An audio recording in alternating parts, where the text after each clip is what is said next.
오늘은 에베소서 4장 13절로 16절 말씀을 통하여서 그리스도의 장성한 분량이 충만한 데까지라는 말씀의 제목으로 이렇게 말씀의 은혜를 나누겠습니다. 우리 요한복음 14장 18절 암송하는 말씀이죠. 우리 같이 한번 읽겠습니다. 시작. 내가 너희를 고아와 같이 버려두지 아니하고 너희에게로 오리라. 요한복음 14장 18절 말씀. 아멘. 여러분, 이번 한 주간의 생을 살아가시면서 우리가 지난주부터 계속해서 이 말씀을 함께 암송하고 있는데 주님께서 여러분들을 홀로 내버려두지 아니하시고 여러분들이 있는 그 삶의 현장 가운데 여러분들이 있는 바로 그것에 주님께서 친히 찾아오실 겁니다. 그래서 우리의 삶을 회복시키실 뿐만 아니라 하나님의 은혜의 풍성으로 우리를 채워주시고 그 상황과 그 현실에 합당한 은혜를 베풀어 주실 것이니 그 은혜를 기대하며 이번 한 주간 말씀을 의지하여 기도하는 저와 여러분들 되실 수 있기를 소망합니다. 여러분, 교회는 하나님과 인간 사이에 대화가 이루어지는 시간이자 장소입니다. 그래서 두 존재가 같은 시간에 만나는 곳이 바로 교회인데, 여러분, 하나님은 추상적이거나 멀리 떨어져 있어서 우리가 다가갈 수 없는 그와 같은 분이 아니시라 성경은 분명하게 말씀하고 있죠. 교회는 우리와 함께 계시는 하나님이자 인간의 조건을 받아들이시고 우리의 언어로 말씀하시는 예수님께로 우리를 인도해 가게 됩니다. 그래서 하나님은 마음만 먹으시면 언제 어디서든지 말씀하시고 일하실 수 있는 분이지만 특별하게 또 분명하게 교회는 하나님의 임재를 구할 수 있는 가장 적절한 공간과 시간이라 성경은 말씀하고 있습니다. 여러분, 우리가 지금 에베소서를 살펴보고 있는데 에베소서 1장부터 3장까지는 하나님께서 우리에게 주신 그 선물이 무엇인지에 대해서 말씀하고 있죠. 그죠? 하나님께서 우리에게 베풀어 주신 그 은혜가 또 구원이 하나님께서 우리에게 주신 선물임을 말씀하고 있고, 우리가 구원받았다라고 하는 건 무슨 의미를 가지고 있죠? 우리가 교회가 되었다라고 하는 그 의미를 가지고 있습니다. 그러니까 여러분, 교회는 신령한 장소가 아니에요. 교회는 어떤 신령한 장소가 아니고 어떤 영적인 공동체이기는 하지만 그렇다고 도저히 넘을 수 없는 무슨 특별한 것이 있고 신령한 것이 있어서 여기에는 어떤 신령한 사람들, 완전한 사람들이 모여 있다, 그런 것이 교회가 아니죠. 교회는 부름받은 죄인들의 공동체예요. 그러니까 여전히 우리 가운데 아직도 완성되어져야 될, 성화되어져 가야 할 그와 같은 부분들이 우리에게 존재하고, 또 우리의 완성은 어디에 가서 완성되어집니까? 주님 나라 가야 우리의 그 성화의 과정, 모든 과정이 완성이 되어진다 성경은 말씀하고 있습니다. 자, 그렇다면 여러분, 이 교회라고 하는 하나님께서 우리에게 주신 그 은혜의 선물, 그러니까 구원받은 하나님의 사람들이 이제는 구원받고 난 이후에 그 삶을 어떻게 살아가야 하는지에 관한 말씀이 앞으로 이어지는 4장 17절 이후로부터 이어지는 그 말씀 가운데 기록되어져 있어요. 그런데 오늘 우리가 본문의 말씀을 살펴보면서 우리가 이 땅 가운데 교회로서 존재하게 될 때에 그 교회로서 존재하는 이유와 목적이 무엇인가, 우리가 어떠한 방향으로 나아가고 있고 하나님께서는 어떠한 분명한 목적을 가지시고 우리를 교회로 만드셨는가를 먼저 살펴볼 필요가 있습니다. 여러분, 에베소서 2장 8절 말씀을 보세요. 한 장 넘기시면 있죠. 에베소서 2장 8절 말씀입니다. 같이 한번 읽겠습니다. 시작. 너희는 그 은혜에 의하여 믿음으로 말미암아 구원을 받았으니 이것은 너희에게서 나는 것이 아니요 하나님의 선물이라. 아멘. 여러분, 구원은 하나님의 선물이라고 이야기를 하고 그 하나님의 선물이 우리의 교회됨을 말씀하고 있습니다. 그래서 교회라고 하는 것은 이런 의미를 담고 있어요. 지속적으로 하나님과 우리 사이에 뭐가 이루어지는 장소예요? 대화가 이루어지는 장소일 뿐만 아니라 우리가 점점 그분의 영광을 찬송하는 삶을 살고 마침내 어디에까지 이르러 가는 것을 목적으로 한다고요? 그리스도의 장성한 분량이 충만한 데까지 자랄 수 있도록 하나님께서 우리에게 주신 그 구원의 선물이 뭐는 거예요? 교회라고 하는 거예요. 이해하십니까? 그러니까 우리가 교회 와서 예배하고 기도하고 헌금하고 또 신앙상의 모든 행위들을 하는 것, 결국 그 목적이 어디에 있는 거예요? 그리스도의 장성한 분량에 충만한 데까지 성숙하고 성장하고 자라가는 데 그 목적이 있다라고 성경은 분명하게 말씀을 하고 있습니다. 그런데 여러분, 교회를 다닌다고 해서 우리가 자동적으로 삶 속에 드러나는 하나님의 계시에 온전히 주의를 기울이거나 우리의 존재와 행위 전체가 하나님과 어떤 관계를 맺고 있는지를 이해할 수 있게 되는 건 아니에요. 여러분, 우리가 예수를 믿었다라고 해서 거룩하게 됩니까? 성화의 과정 없이 예수를 믿는, 구원받았다고 하는 그 자체로 우리는 완벽한 존재가 됩니까? 그러면 뭐가 되는 거예요? 구원파가 되는 거예요. 여러분, 구원파가 주장하는 게 뭐예요? 나는 구원받은 하나님의 사람이기 때문에 내 모든 삶은 이 땅에서 내가 어떤 삶을 살던 구원과는 전혀 상관없기 때문에 나는 이 땅 가운데서 뭐 하면서 살아도 우리 주위에 있는 사람들, 가족들, 그 모든 사람들을 다 외면하고 살아도 전혀 상관이 없다. 천만의 말씀이에요. 제가 늘 말씀을 드리지만 하나님의 나라는 천국이라고 하는 곳은 이 땅의 연장선상에 놓여져 있는 곳이에요. 그래서 우리가 이 땅 가운데 연습하고 훈련되어진 만큼 천국에서 뭘 누려요? 하나님의 은혜와 그 친밀함을 누릴 수 있게 되어지는 겁니다. 그래서 여러분, 에베소서의 첫 3장에 걸쳐서 하나님의 선물인 그 교회의 본질이 무엇인지에 대해서 배웠어요. 여러분, 교회의 본질은 결국 뭡니까? 하나님께서 우리를 창세전에 선택하여 주셨고 하늘의 신령한 복을 우리에게 주시기 위해서 하나님이 친히 우리를 구별하여 불러 세운 하나님의 사람들, 그 구원이 우리에게 선물로 주어졌다는 거예요. 그래서 우리가 뭐 할 수 없다고요? 자랑할 수 없다고요. 그리고 이제는 그 선물을 살아가는 방식에 대해서 사도 바울이 자세하게 말씀을 증거하려고 하는 것입니다. 여러분, 에베소서 4장 17절 말씀 한번 보세요. 에베소서 4장 17절 말씀입니다. 같이 읽죠. 시작.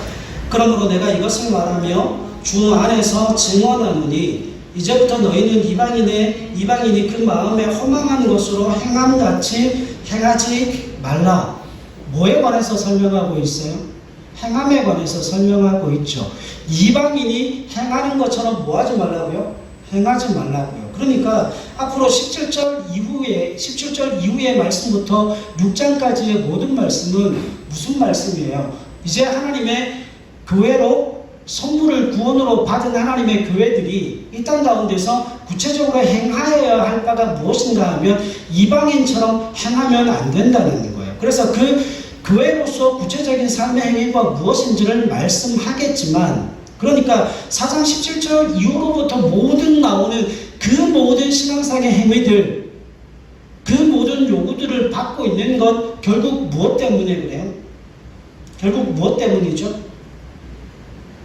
우리가 오늘 읽었던 13절 말씀 때문에 그래요. 4장 13절 말씀 같이 한번 보십시다. 4장 13절 같이 읽습니다. 시작. 우리가 다 하나님의 아들을 믿는 것과 아는 일에 하나가 되어 온전한 사람을 이루어 그리스도의 장성한 분량에 충만한 데까지 이르리니. 아멘. 그러니까 여러분, 우리의 모든 이제 하나님의 구원을 선물로 받은 하나님의 사람들, 하나님의 백성들에게 있어 그 모든 신앙상의 행위들, 우리가 행하는 그 모든 예배, 기도, 우리가 행하는 그 모든 봉사, 우리가 행하는 그 모든 일들은 무엇과 연관되어져 있어요? 성숙과 성장과 그리스도의 장성한 분량이 충만한 데까지 이르러가는 그 그리스도를 담는 그 일을 뭐하고 있다는 거예요? 목적하고 있다라고 하는 거예요. 그래서 여러분, 그 모든 신앙상의 행위들이 그리스도를 닮아가는 일이 아니라면 그것은 다 무엇과 연결되어져 있는 거예요? 우리의 교만, 그것을 통하여 자기 자신을 드러내고 자기 자신을 자랑하고 싶어하는 인간의 욕심에 치우칠 수밖에 없다. 성경은 분명하게 말씀하고 있는 겁니다. 그래서 우리가 지금 사도 바울이 오늘 우리가 함께 읽었던 본문의 말씀을 통하여서 이제 우리가 이 땅을 살아가는 하나님의 자녀, 하나님의 백성으로서 이제 그와 같은 신앙상의 모든 행위들을 통하여 그리스도의 장성한 분량이 충만한 때까지 자라고 성숙해 갈 것이지만, 다시 한번 뭘 점검하자는 거예요? 교회인 우리가 나아가야 될 구체적인 삶의 방향과 목표가 무엇인지를 오늘 본문의 말씀을 통해서 먼저 가르쳐주고 싶어 하는 겁니다. 말씀을 한번 찾아보죠. 에베소서 4장 1절로 3절 말씀 한번 보십시오. 같이 한번 읽겠습니다. 에베소서 4장 1절로 3절 말씀이요. 시작. 그러므로 주 안에서 갇힌 내가 너희를 권하노니 너희가 부르심을 받은 일에 합당하게 행하여 모든 겸손과 온유로 하고 오래 참음으로 사랑 가운데서 서로 용납하고 평안에 매는 줄로 성령이 하나 되게 하신 것을 힘써 지키라. 아멘. 여러분 이거 지난주에 제가 설교를 했었죠. 자, 그런데 여기에 오늘 우리가 한 가지 더 생각해야 될 부분이 있어요. 여기에 부르심이라는 단어가 나오는데 이 부르심이라는 단어가 헬라어로 칼레오라는 단어를 사용하고 있어요. 여러분 이 칼레오라는 이 단어에서 뭐가 나왔는가 하면 에클레시아라고 하는 교회가 나왔어요. 칼레오, 에클레시아. 그러니까 부르심이라고 하는 부르다라고 하는 그 동사를 통하여서 뭐가 나오는 거예요? 교회, 에클레시아가 파생되어져 나왔다라고 하는 것이죠. 여러분 에베소서에 이 에클레시아라는 말이 9번 나와요. 9번 나오는데 그 에클레시아가 무슨 뜻인가 하면 이런 뜻이에요. 모임, 사람들의 회합, 특정한 장소에 함께 소집된 사람들. 그러니까 에클레시아가 교회가 뭐는 아니에요. 건물을 이야기하는 게 아니고 에클레시아는 정확하게 사람을 이야기하는 겁니다. 모임을 이야기하는 겁니다. 하나님의 구원을 선물로 받은 사람들의 모임이 뭐예요? 교회라고 하는 거예요. 그러니까 이 말은 특별한 의미로 쓰여져 있는 게 아니라 굉장히 평범하게 쓰여져 있는 말이에요. 여러분 우리가 그 사복음서에 보면 그 복음서에 보면 예수님께서 그 죽은 소녀를 살리시잖아요. 그때 뭐라고 이야기하세요? 달리다굼이라고 이야기하시죠. 소녀야 일어나라. 근데 여러분 그 달리다굼이라고 하는 말이 그 당시에 일반적으로 평소에 사용하던 말이었어요.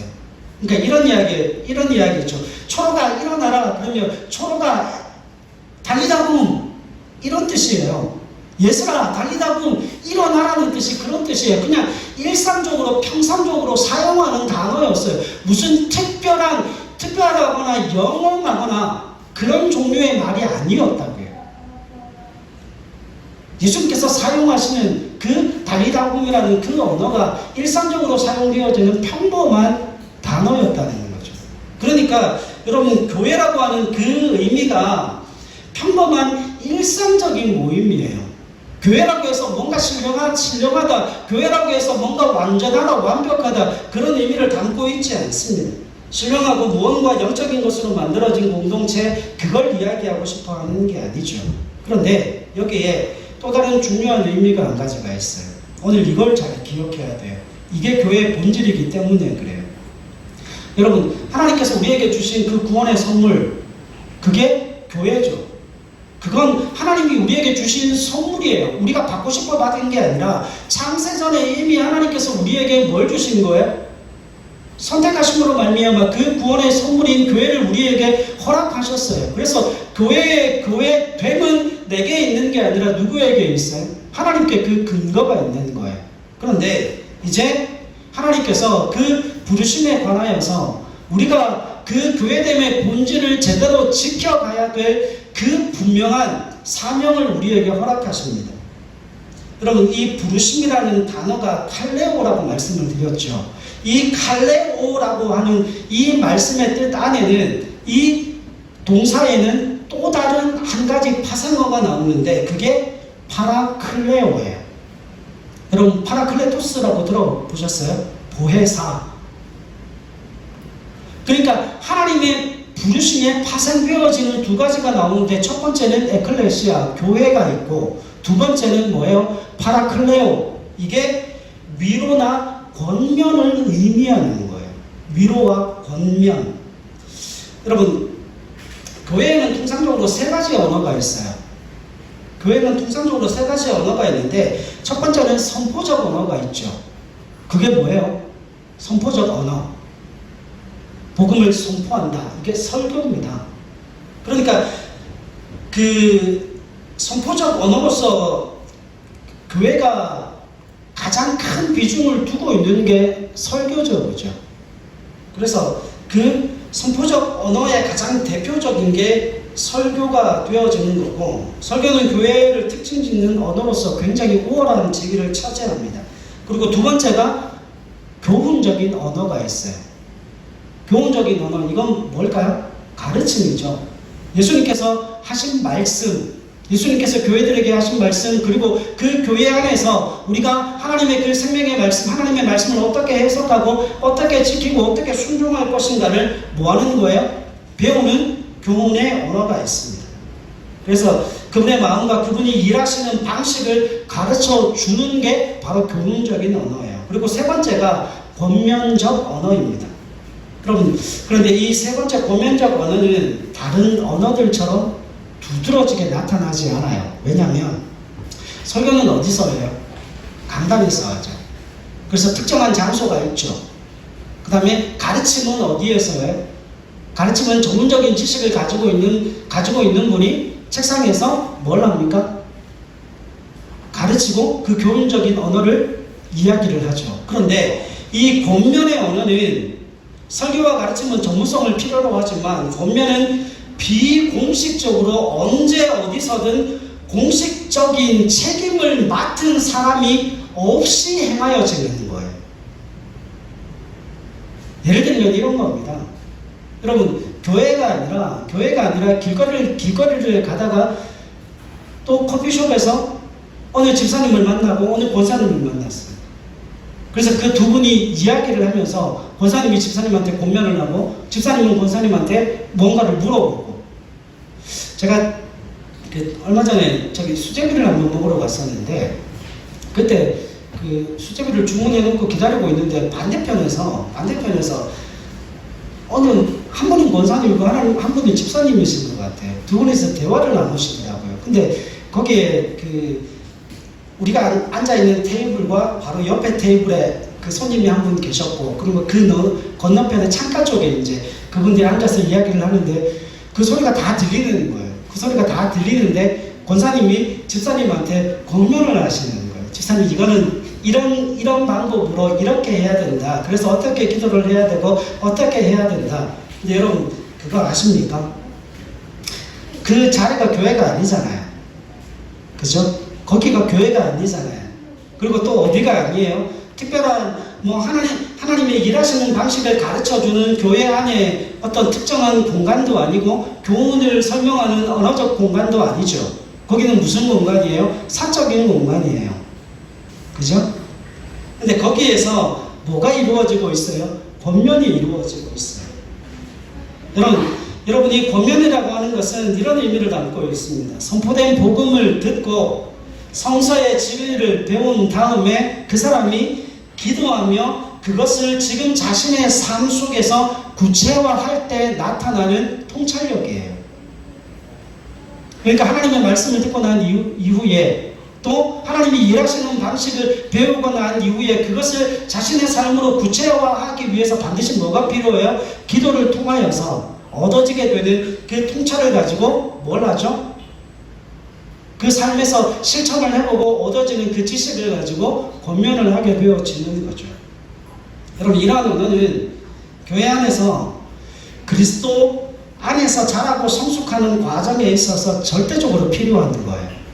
그러니까 세 가지가 다 필요합니다. 선포적 언어도 필요하고 교훈적 언어도 필요하고 그 다음에 뭐도 필요해요? 권면도 필요한 거예요. 그런데 선포와 교육적 언어는 특정한 장소, 특정한 공간에서 전문적 지식을 가지고 있는 사람들에 의하여서 전해지고 있는데 우리가 가장 소홀하게 취급을 받고 있는 게 바로 이 권면적인 언어예요. 근데 여러분, 실상 교회가 어떤 공동체인 줄 아십니까? 교회의 본질이 뭔 줄 아세요? 위로하는 공동체예요. 왜냐하면 여러분, 그 부르심이라는 단어, 칼레오라는 단어 안에 파라클레오, 파라클레오. 그 파라클레오가 뭐라고요? 파라클레토스. 결국 예수님께서 예수님께서 보혜사, 그 파라클레토스라고 하는 그 보혜사를 이 땅 가운데 보내시는 의미가 바로 거기에 있어요. 위로와 격려와 우리의 힘을 북돋아 주시기 위해서 누가 이 땅 가운데 오시는 거예요? 성령님이 오시는 거예요. 여러분, 성경 우리가 세 군데를 지금 찾아볼 건데 열심히 빠르게 한번 찾아보십시다. 이사야 40장 한번 가보세요. 이사야 40장 1014페이지에 있습니다. 구약성경 1014페이지에 있어요. 이사야 40장 1절 2절 말씀은요, 같이 읽습니다. 시작. 너희의 하나님이 이르시되 너희는 위로하라, 내 백성을 위로하라. 너희는 예루살렘의 마음에 닿도록 말하며 그것에게 외치라. 그 노역의 때가 끝났고 그 죄악이 사함을 받았느니라. 그의 모든 죄로 말미암아 여호와의 손에서 벌을 배나 받았느니라 할지니라 하시니라. 아멘. 자, 그리고 시편 23편 4절로 한번 가보십시오. 시편 23편 4절, 우리가 잘 아는 말씀이죠. 시편 23편 4절 말씀입니다. 819페이지에 있어요. 시편 23편 4절 같이 읽습니다. 시작. 내가 사망의 음침한 골짜기로 다닐지라도 해를 두려워하지 않을 것은 주께서 나와 함께 하심이라. 주의 지팡이와 막대기가 나를 안위하시나이다. 아멘. 자, 말씀 한 구절만 더 볼게요. 마태복음 5장 4절입니다.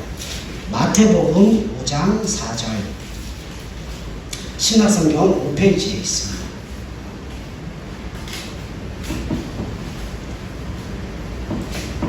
같이 읽죠. 시작. 애통하는 자는 복이 있나니 그들이 위로를 받을 것이며. 아멘. 자, 여러분, 우리가 지금 세 구절을 살펴봤죠. 이사야 40장 1절로 2절, 시편 23편 4절, 마태복음 5장 4절을 살펴봤는데 여기에 뭐가 나와요? 위로하라, 안위하신다, 그리고 또 위로를 받을 것이라는 말이 나오죠. 그 이야기가 뭐예요? 모두 파라칼레오라는 동사가 사용되어져 있습니다. 그러니까 이게 무슨 이야기인가 하면, 위로하라, 용기를 내라, 너는 혼자가 아니다, 내가 너와 함께 있다는 의미가 그 말씀 안에 내포되어져 있다는 거예요. 그게 뭐의 본질이라는 거예요? 교회의 본질이라고 하는 거예요. 그걸 지켜내지 못하고 그걸 제대로 감당하지 못하면 그건 교회일 수가 없다는 거죠. 우리가 자꾸 이걸 놓치고 살아요. 요한복음 13장부터 18장 말씀에 보면 예수님이 제자들과 마지막으로 대화를 나누시면서 이렇게 이야기하십니다. 제자들이 자라고 예수님의 말씀을 들었던 것처럼 변화되어져야 하고 성숙되어져야 할 필요가 있다라고 말씀을 하십니다. 다시 말하면 그리스도 안에서 뭐 해야 됩니까? 성숙하고 자라야 된다라고 예수님께서 말씀하시죠.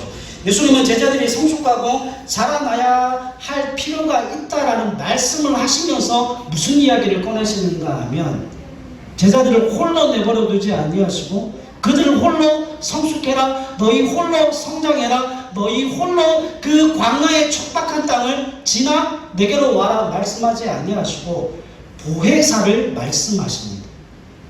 여러분, 그 보혜사가 뭐예요? 진리의 영, 성령을 의미하는 거예요. 자, 여러분 적으세요. 예수님께서 제자들이 자라고 성숙하고 성장하게 하시기 위해서 왜 보혜사를 너희에게로 보내겠다라고 이야기를 하시고, 그 보혜사가, 제자들이 그 보혜사를 오해할 여지가 있으니까 예수님께서 그 오해할 여지를 완전히 없애시면서 뭐라고 말씀하시는가 하면, 그 보혜사는 진리의 영이다, 성령이다. 그 보혜사가 내가 너희에게 가르쳤고 내가 너희에게 말한 그 모든 말을 생각나게 하고, 그 보혜사가 결국 너희를 자라고 성장하게 하여 그리스도의 장성한 분량에 충만한 데까지 이르게 할 것이다 라고 말씀하고 있습니다. 그러니까 여러분, 예수님이 제자들을 홀로 내버려 두시는 게 아니에요. 혼자 알아서 하도록 내버려 두시는 게 아니고, 요한복음 14장 18절 우리가 암송했죠. 내가 너희를 고아와 같이 버려두지 아니하고 너희에게로 오리라. 여러분, 예수님께서 말씀하시는 건 바로 이거예요. 교회 안에, 교회의 본질은 뭔가 하면 위로와 권면의 언어, 위로와 권면의 언어가 무슨 언어인 줄 아십니까? 성령의 언어예요. 왜냐하면 파라클레토스, 칼레오, 파라클레오, 파라클레토스, 이게 다 같은 어원이기 때문에 그래요. 하나님이 교회를 무엇으로 부르셨어요? 하나님이 교회를 무엇으로 부르셨어요? 파라클레오로 부르셨어요. 위로하는 공동체.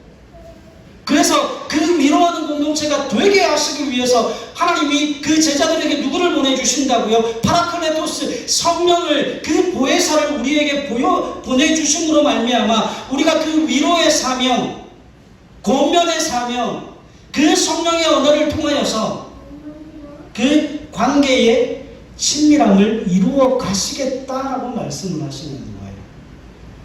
여러분, 위로의 언어를 말하기에 알맞은 유일한 환경이 어떤 환경인 줄 아십니까?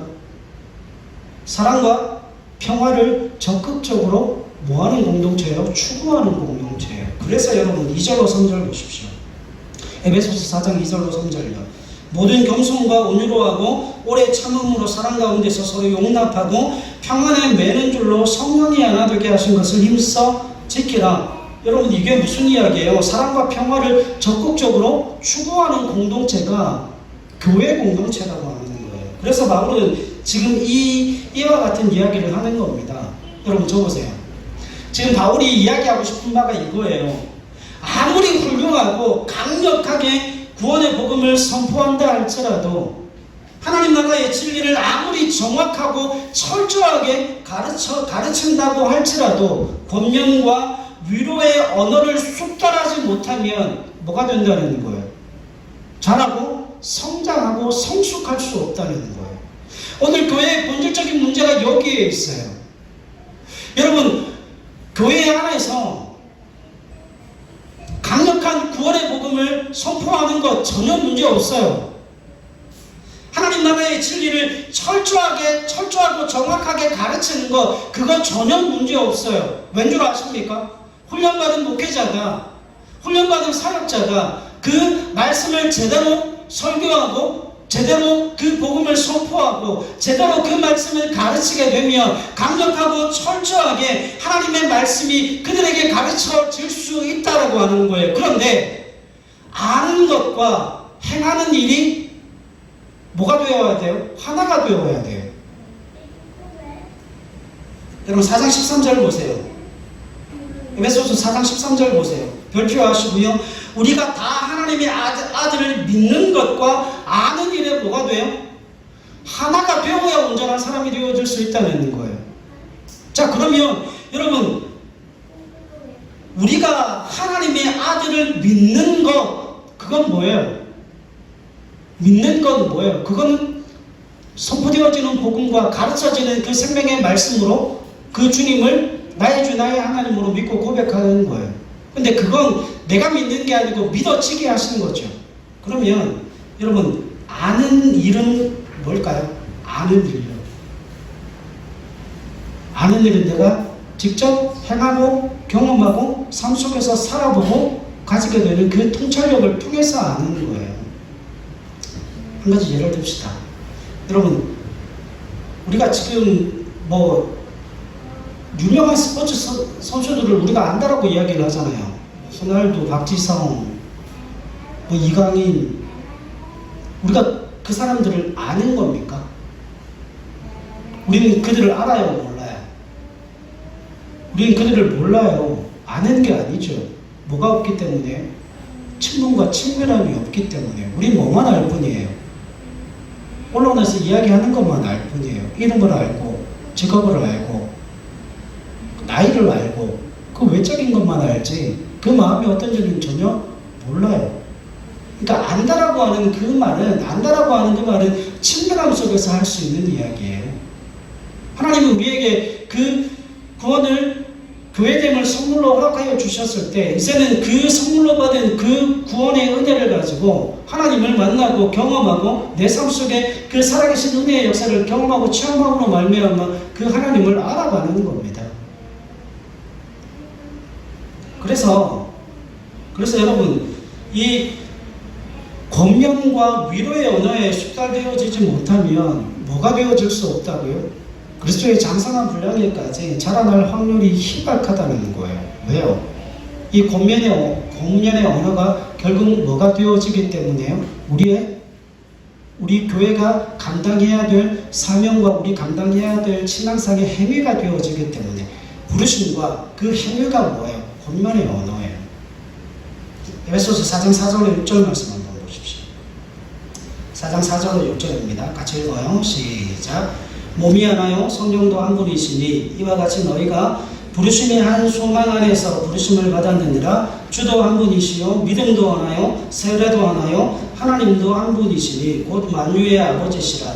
만유 위에 계시고 만유를 통일하시고 만유 가운데 계시도다. 아멘.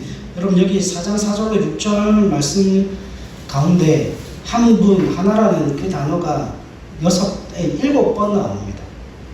이거 의도적인 거예요. 7은 뭐예요? 완전수죠. 여러분, 사도 바울이 이 이야기를 하는 배경이 신명기 6장 4절에 있어요. 신명기 6장 4절에 보면 이렇게 이야기합니다.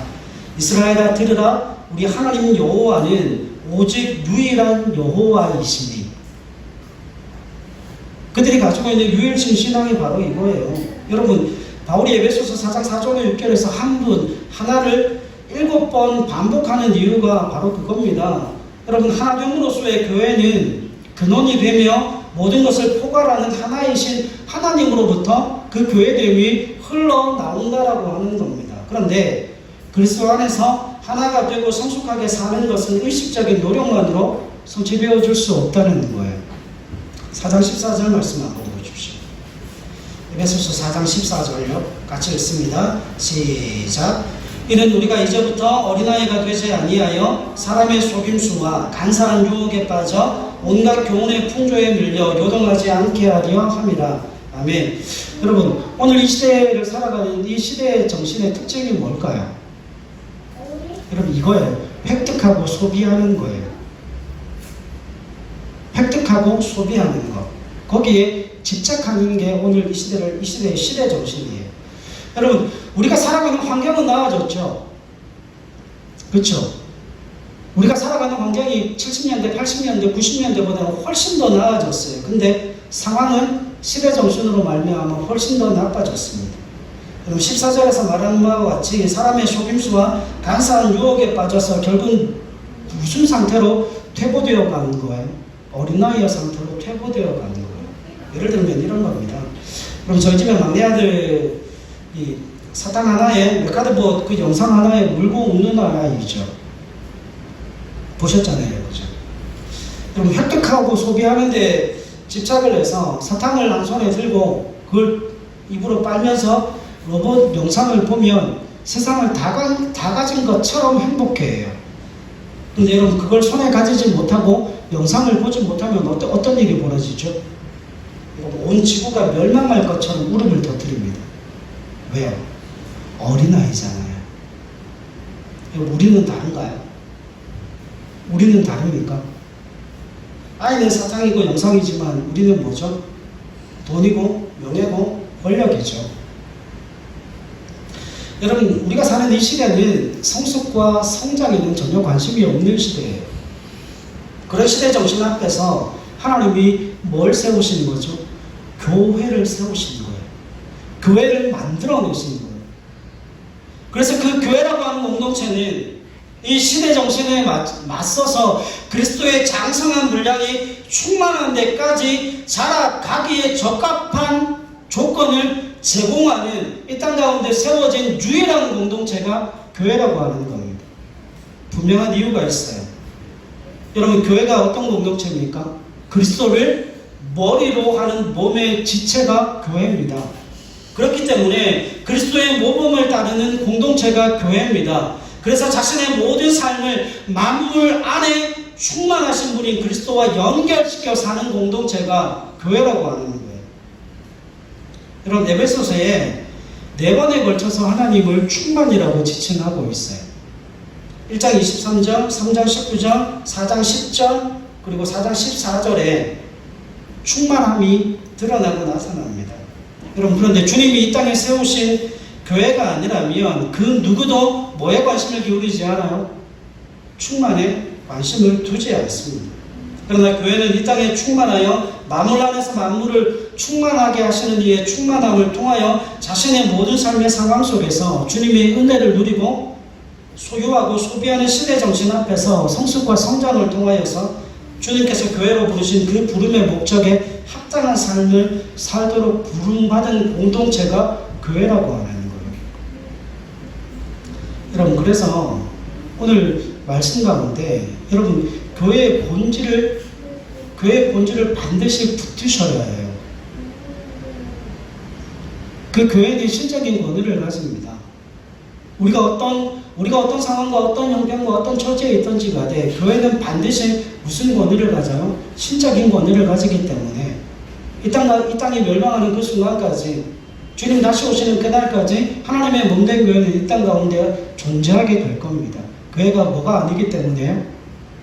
건물이 아니기 때문에 하나님께로 부름받은 구원의 선물을 받은 사람들의 모임이 교회이기 때문에 그 사람들을 통하여서 하나님의 교회가 이 땅 가운데 세워지게 된 것이고, 그 구원을 선물로 받은 하나님의 교회는 주님 오시는 그날까지 이 땅 가운데 존재하게 될 겁니다. 그런데 그 교회로서 존재하는 하나님의 사람들에게 있어 그 분명한 목적의식과 방향을 잡아가야 한다는 거예요.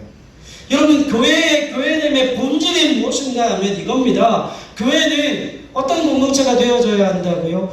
위로하는 공동체가 되어져야 한다고요. 그것이 부르심의 목적이에요. 그것이 우리에게 선물로 허락하신 하나님의 구원의 목적, 그 선물을 허락하신 이의 목적이 바로 거기에 있다는 겁니다. 여러분, 우리가 그 위로하는 공동체가 되어지게 될 때에 그리스도의 장성한 분량이 충만한 데까지 이르러갈 수 있다라고 하는 거예요. 그 과정에 있는 것이 교회입니다.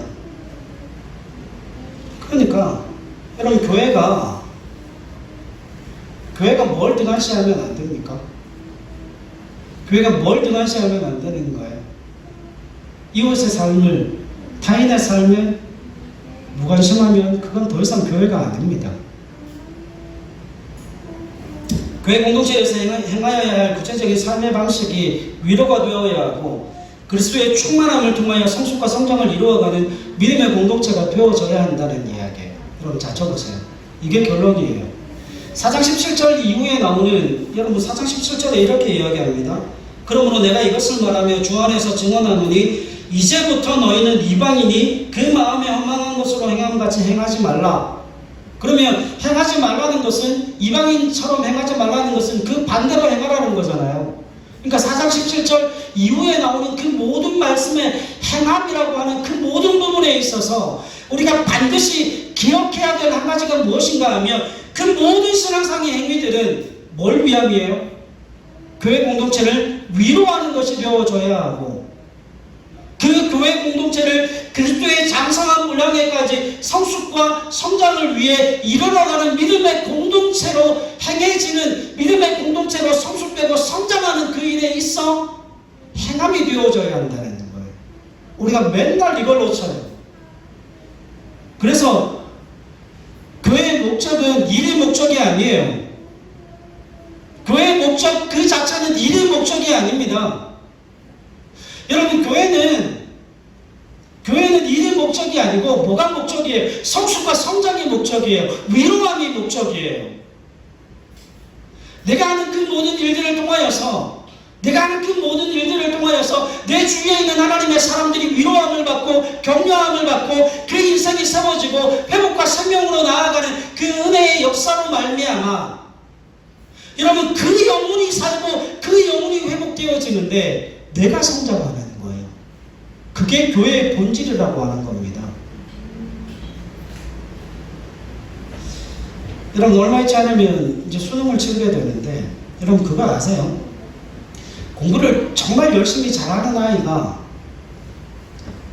내가 뭔가를 좀 친구들을 위해 도울 일이 없을까 생각해서 공부 못하는 아이들을 불러 모아서 자기가 그 아이들에게 공부를 가르쳐요. 근데 희한한 게 있습니다. 그 공부 잘하는 아이의 그 공부를 배우는 그 아이들은 실제로 실력이 별로 안 늘어요. 실력은 누가 더 많이 늘어요? 그 공부를 가르치는 그 아이가 실력이 훨씬 더 들어요. 희한하죠? 여러분, 믿음과 신앙의 원리가 거기에 있어요. 교회가 왜 이렇게 성장하지 못하고 성숙되지 못하고 교회가 왜 이렇게 어린아이와 같은 그와 같은 일들에 빠져서 우리가 이야기하는 왜 교회가 이 모양입니까? 라고 한탄할 수밖에 없는 이유가 바로 거기에 있습니다. 여러분, 신앙상의 본질의 원리에 벗어나 있기 때문에 그래요. 여러분, 교회의 본질, 교회의 됨은 무엇인가 하면 내가 행하는 그 모든 신앙상의 행위들을 통하여서 다른 누군가가 유익을 얻고 다른 누군가가 회복을 얻고 다른 누군가가 생명을 얻어요. 그게 너무 기쁘고 즐겁고 행복한데 더 기쁘고 즐겁고 행복한 일은 무엇인가 하면 그들이 생명을 얻고 그들이 기쁨을 누리고 그들이 살아나는데 내 믿음이 성장하고 내 믿음과 신앙이 쑥쑥 자라는 거예요. 그게 믿음과 신앙의 원리라는 겁니다. 여러분, 구원받은 하나님의 백성들에게 있어 반드시 드러나고 나타나야 될 그 신앙상의 본질이 무엇인가 하면 위로하는 공동체가 되어짐을 통하여서 다른 누군가의 옆에서 뭘 하는 거예요? 파라클레토스, 그 보혜사와 같이 위로하고 격려하고 세워주고 그 귀한 믿음의 지체들의 삶을 위해 헌신함을 통하여서 우리 자신이 그리스도의 장성한 분량이 충만한 데까지 이르러 성장하고 자라간다는 거예요. 여러분, 오늘 이 땅의 교회들 가운데 그와 같은 교회들이 얼마나 됩니까? 여러분, 그래서 교회가 뭘 받아요? 손가락질을 받는 것 아닙니까? 우리끼리도 잘 못해요. 우리끼리도 잘 못하는데 세상으로 나가면 더 못해요. 날마다 내 것, 날마다 우리만. 그래서 세상 사람들이 욕하잖아요. 지들끼리만 논다고. 아니에요. 그렇지 않습니다. 그의 본질은 그게 아니에요. 그의 본질은 나를 열어 다른 타인의 삶을 살리고 타인의 삶을 회복시키고 그들의 생명에 유익을 끼치는 것이 그의 본질된 삶임을 믿음으로 고백하시는 저와 여러분들이 되실 수 있기를 바랍니다. 그래서 그 본질에 충실한 삶을 통하여서 우리가 정말 그리스도의 장성한 분량이 충만한 데까지 자라고 성장하고 성숙되어져 가는 저와 여러분들의 삶이 되실 수 있기를 주님의 이름으로 간절히